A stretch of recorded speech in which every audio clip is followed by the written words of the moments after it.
Learn English with simple sentences. Watch the pictures and follow the sentences. The girl is swinging on the swing. Two balls are under the tree. A child is reading a book on the blanket. The sun is shining above the clouds. The swing is located in front of the tree. A kite is flying over the trees. The dog is walking in front of the woman. The book is on the child's knees. The balls are near the swing. There is a bag on the bench.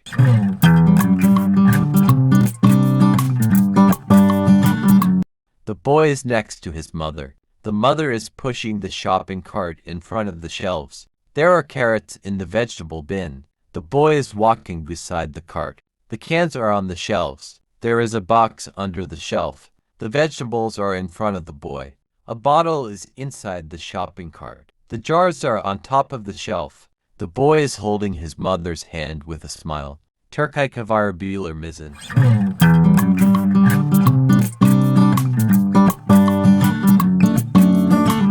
The boy is walking into the classroom. The mother is standing next to the boy. There is a window on the wall. The picture frame is hanging above the boy. The classroom door is between the boy and the blackboard. The chair is in front of the desk. The blackboard is on the wall. The boy is holding his mother's hand with excitement. The desk is under the blackboard. The tree is visible through the window.